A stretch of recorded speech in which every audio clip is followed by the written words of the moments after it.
Let's take it off from talking about research and development. That is one key aspect that a lot of people have found to be lagging. How can we play up more on R&D, for instance, to highlight those low-hanging fruits to begin to achieve, maybe not to a large extent, but at least to jumpstart achieving most of the key points in the Sustainable Development Goals? Yeah, R&D and innovation, that research and development and innovation and creativity, they are so central to look at the technology goal. There's a technology goal, there's industry and infrastructure goal, then there is cities, better cities, and in fact, half of those goals, you see that R&D, the even mention of traditional technologies, they are all captured and made the center point of this of the achievement of these goals. And it talks about value addition, which these are terms that you never see, and you find that many development partners are very uncomfortable when you tell them about shifting, sharing knowledge, sharing technology, using this particular framework, international framework, and that to share.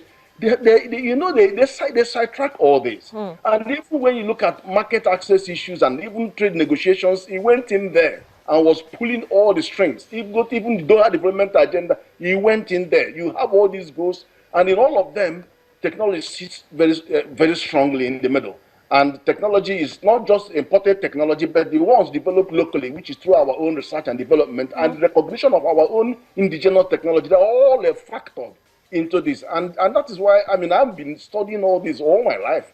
And I can tell you that this is a framework we can work with and you can develop it. And one good thing is that when you have this universally accepted, it makes it easy for the development partners to buy in.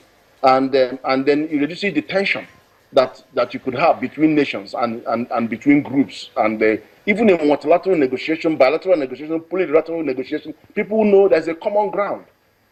But we're talking about now improving national development. A lot of data usually comes out, especially from the Bureau of Statistics.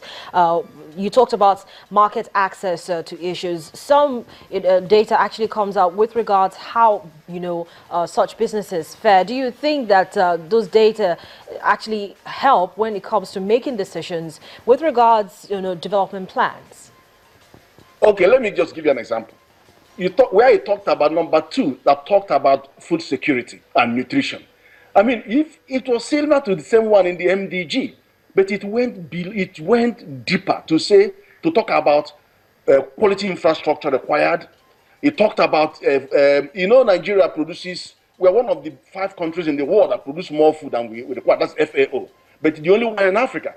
But the challenge that we have is that 30 to 70% of the food we produce never make it into the food chain. But here you have in the indicators talking about preservation, reducing post-harvest losses, and dealing with all the quality issues associated with food and nutrition. So you could see that it is deeper, and it's taking on all the issues that could have impact on market access and all the issues that could impact on export, building sustainable export capacity. That's why I'm asking that, looking at all of these issues, a lot of times data surveys done and data comes out with regard to some of these issues. We get some from the National Bureau of Statistics and some other survey firms as well, both domestic and international. But how often do we really rely on this data to ensure that we reduce the market access issues, which you've already mentioned?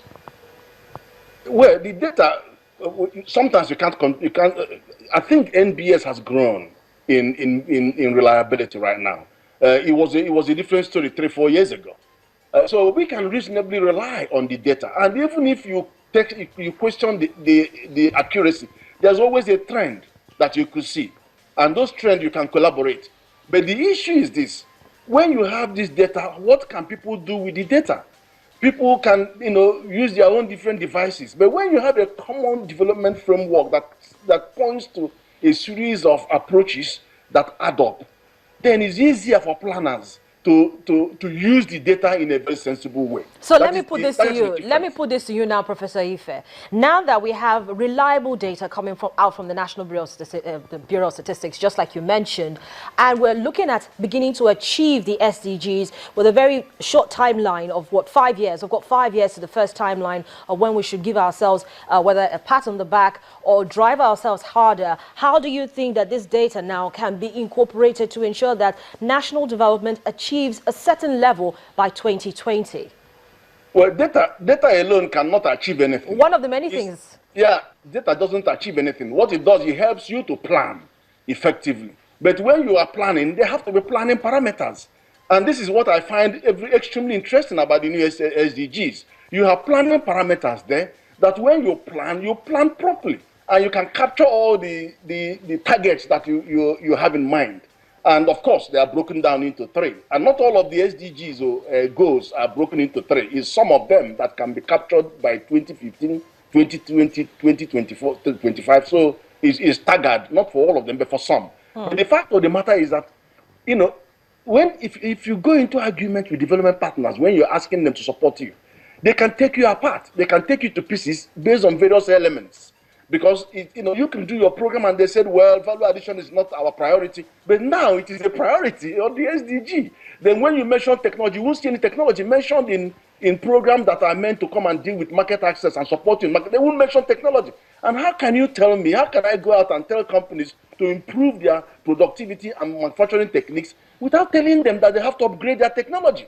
And when technology doesn't appear in the market support strategy, then you know it's not there. But now you can point at those in the SDG and say, look, we are expected to work with our R&D institutions, and we want to put a line here that allows us to consult with them and take into account whatever new yields and new species that they are producing, so we can plant them. Then also, innovation is something that the program allows. So we want access to your innovation. So in all of these ingredients are captured on the SDG framework. So when you plan, you can negotiate even better. And then you have an effective basis for monitoring. If you don't have that, you can't monitor. What are you going to monitor? You have a statistics from NBS. What are you going to monitor? You monitor when you have an effective planning framework that allows milestones and good M&E to back it. Then you can measure.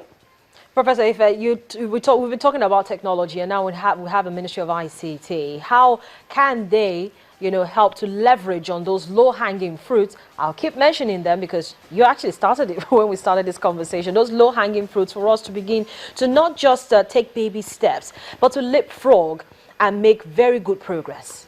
Okay, I'll tell you the simple answer to this. You go back to the very last SDG, or even the last MDG, which is partnership. If science and technology tries to go it alone, it won't get anywhere. If agriculture tries to go it alone, you won't get anywhere. If Export Promotion Council tries to go, or NIPC, none of that. You have to work together collectively, because private sector is the thread connecting everybody. Who does trade is private sector. Who produces products is private sector. But private sector is impacted by the policies of the science and technology, by agriculture people, agribusiness. All of them surround the private sector. Even when you produce the best thing, you come out to export them, you have the trade governance communities, the customs, the SUN, and the NAFDAC, and all the people. So they have to work together to add, but not to subtract, to build a sustainable export capacity. They have to work together. So, and the wisdom is in making sure that when you articulate the program, you capture all the players, all the actors, state and non-state actors in the plan. Everybody knows clearly what their role is, and then on what short, medium, longer-term perspective. Everybody, and the budget implication, of course. You do all these plans and you have no budget implication, then again, you're going to have to wait for a very long time. So everybody's part of it, especially the CBN that has to roll out some intervention funds at some stage. And then they may even have more sympathy if they understand that some of the inputs required are going to be imported. So, you've got to have a stakeholder approach. And that is what the last MDG and the last SDG keeps saying. Partnership, development partnership, you've got to work together. But here is a different culture. People want to build their castle, and they don't want to build bridges across those castles. Well, Professor Ife, it has to be a development partnership that works. And it's, trying to achieve those good partnerships, we have to make the tough choices. Thank you so much for joining me on the program this morning and sharing your perspectives with us. My pleasure, but it's not a rocket science. No, it's not. Professor Ken Ife is a private sector consultant with ECOWAS, joining us there to share his perspectives on how the SDGs, the 17 goals and targets that have been outlined, can be achieved, not just by the public and private sector, but it's all hands on deck. It's a partner-based kind of achievement. If we want to see any good progress, there's a timeline of 2020, 2025 and 2030. A lot can be achieved, and it's spread across economic, social, and of course infrastructure as well. But that's it on today's edition of the program. Send your comments and questions to any of the social media addresses showing on your screen, and let's continue the conversation online. I'm Harriet Agbini. Have a profitable day.